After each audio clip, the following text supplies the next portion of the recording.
ман боварӣ дорам ки дастгирии шумо бениҳоят хуб аст ва корфармову корхона вақте ки шуморо кидат мекунад шумо дар ҳамон ҷо хизмат мекунед. Ана аз 1 октябр то 27 ноябр давом мекунад, яъне ки оли тамом шудагӣ нест. боз ҳалнома мебарам барои пардохт кардани алимент аз ҷониби падар ва фарзанд. ассалому алайкум ба ҳама нафарҳое ки ҳама рӯза видеоҳои моро тамошо мекунед. тамошобинони азизу гироми қадр, аввалан дар видео якта лайк монед ва баъдан то охирша тамошо кунед.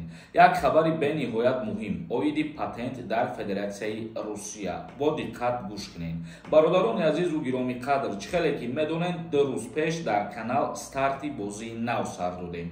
ин ҳамин нафарҳое ки айни ҳол мара тамошо кардастен, ман боварӣ дорам ки дастгирии шумо бениҳоят хуб аст. видеои конкурса мемонам, ҳаракат кунед, як донаи дудонаи билет бихарен, баъд дальши ба ҳазур тамошо кунед. ассалому алайкум ба ҳама нафарҳое ки ҳама рӯза видеоҳои моро тамошо мекунед. хуш омадем ба канали мо. чӣ хеле ки медонед конкурси нав сар додагим, шоҳҷоиза дар конкурс инами Мерседес 221 кузов солиш 2008 объёмаш 5 ай. ин конкурсе ки ҳозир рафтестай ҳамагӣ 5800 дона билет дора, нархи билеташ 250 рубл ай. ман боварӣ дорам ки дастгирии шумо бениҳоят нисбати ма хуб ай ва ҳозир билет мехарен. ва як чизи дигара фаромӯш накунед, ғайри ин мошине ки шумо дидесен, як нафаре ки айҳамада билети бисёр мехара, мо путёвкаи Дубай падаркаш мекунем. ва боз як чизи дигар, видеои главни ин ҳами конкурса мо 2 рӯз 3 рӯз пеш партофтагием дар канал ҳастай. дар уна ҳамун видео 3 нафаре ки комментарияи бисёр мекуна,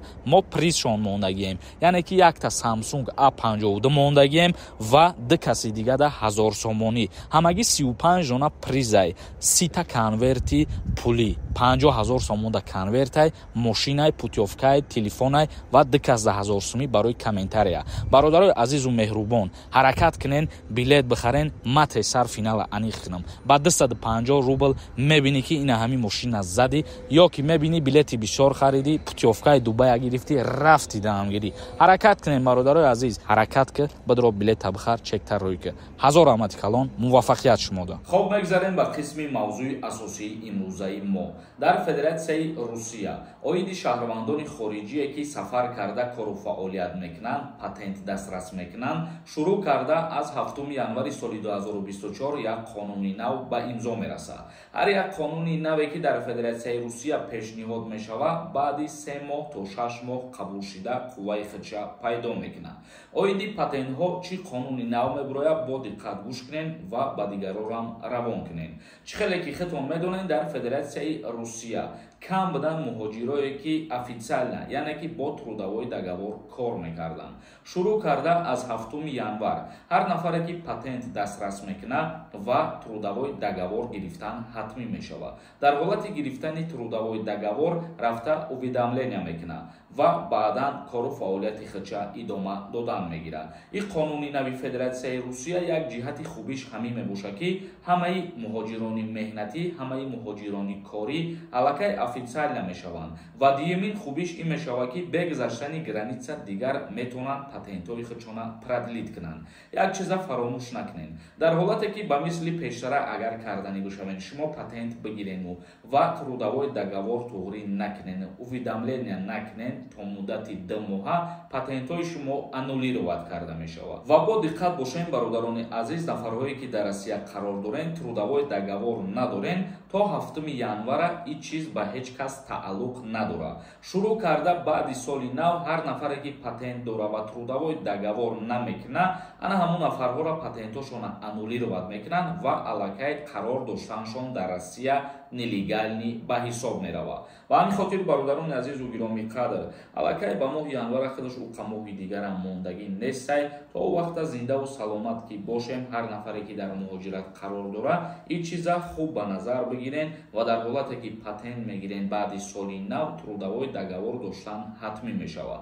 трудовой договор чӣ хеле ки мо гуфтем, чандин плюсҳои худша дорад ва боз яке аз плюсҳои асосиш ҳамин мебошад ки шумо дар ягон ҷо вақте кору фаъолият мекунед ва корфармову корхона вақте ки шуморо кидат мекунад, шумо ба ана ҳамин воситаи трудовой договор доштанатон бигем ки ҳуқуқи худтона бисёртар метавонед ҳимоят кунед.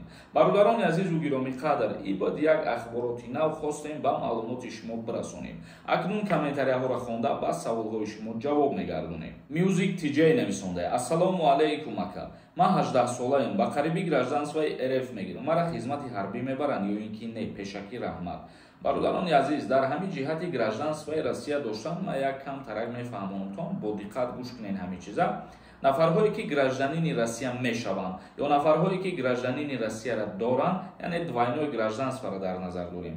Агар дар ҳолате ки шумо дар Федератсияи Русия постоянни регистратсия дошта бошед, шумо дар ҳамон ҷо хизмат мекунед. Вале агар ки дар Федератсияи Русия временни регистратсия дошта бошед, дар ҷумҳурии Тоҷикистон ҳам шуморо ба хизмати ҳарбӣ даъват мекунанд. Як каси дигар нависонда ки ассалому алайкум бародари азиз.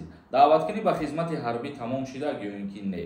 Даъваткунӣ ба хизмати ҳарбӣ дар ҷумҳурии Тоҷикистон аз 1 октябр то 27 ноябр давом мекунад, яъне ки оли тамом шудагӣ нест. Як каси дигар нависонда ассалому алайкум бародари азиз мегуфтӣ. Дар ҳолате ки агар шароит надошта бошӣ, дар ҳамин ҳолат маҷбуракӣ алимент месупорӣ ё ин ки не? Омо худмон шароит надошта бошем, аз куҷо алимент пардохт мекунем? Хоб қонунгузории ҷумҳурии Тоҷикистон вақте ки муқаррар кардагие, мисол дар суд вақте ки ҳалнома мебурора ва акди никоҳ бекор карда мешава, боз ҳалнома мебуроранд барои пардохт кардани алимент аз ҷониби падар ва фарзанд. Дар ҳолате ки шумо шароитам надошта бошед, агар яке аз маблағҳои пасттаринша муқаррар мекунанд ва шумо ҳамон маблаға алимент пардохт мекунед. Ҷаҳонгир нависонда: ассалому алайкум акаҷон, оиди қонуни нави Федератсияи Русия чӣ гуфтанӣ ҳастӣ? Якдир чӣ гуфтанд ки ҳамин праваҳоро баъдан бе экзамен мегирӣ. Ҳамин гап рост ҳаст ё ин ки не? Оиди права гирифтан дар Федератсияи Русия мо видео карда гап задагӣ будем. ин қонуни нав қувваи қонунии худша аз моҳи апрел пайдо мекунад ва дар моҳи апрел аллакай бе экзамен баъдан права гирифтан мешавад. Ғарибача нависонда: ассалому алайкум акаҷон, илтимос одаме ки документҳоро проверка мекунад як бори дигар рақамҳои телефоншон мегуфтед. Хоб нафарҳое ки агар бихоҳанд проверка кардан ки депортатсияшон шуда шудагӣ ҳаст ё ин ки не, ё нафарҳое ки бихоҳанд фаҳмидан ки патентҳошон аннулировать шудагӣ ҳаст ё ин ки не, рақамҳое ки дар рӯи экран мебинед, дар ватсапи ҳамин рақамҳо бинависонед, муроҷиат кунед, проверкаи документҳо мекунад. Одилҷон нависонда: ассалому алайкум акаҷон, илтимос ҳамин саволи мада ҷавоб медодӣ. Агар ки шуъбаи ғоибона таҳсил кунӣ ба хизмат мебаранд ё ин ки не? Ва гуфта мешавад ки агар ки як фарзанд дошта бошӣ ва дуюм фарзанд ба дунё биёяд, аз хизмат ҷавоб метиҳанд ё ин ки не? Дар ҳолате ки нафарҳои шуъбаи ғоибона таҳсил мекунанд, ба хизмати ҳарбӣ даъват мешаванд ва дар вақти сар шидани дарсҳошон аз част мисол ҷавобшон метиҳанд, мераванд дарсҳошонам мехонанд. Дар ҳолате ки як фарзанд дорем ва рӯзҳои наздик ё моҳҳои наздик фарзанди дуюм ба дунё меояд, дар ин ҳолат вақте ки шумо дар хизмат қарор дошта бошед, фарзанди дуюм ки ба дунё омад аз част ҷавобтон метиҳанд ба воситаи ҳамун военни билете ки мисли 2 сол хизмат кардагиай. Як каси дигар нависонда: ассалому алайкум акаҷон, меган ки дигар мошинои кӯҳнара дар Тоҷикистон раҳ наметиҳанд. Ҳамин гап ростай? Дроварда намешаванд меган.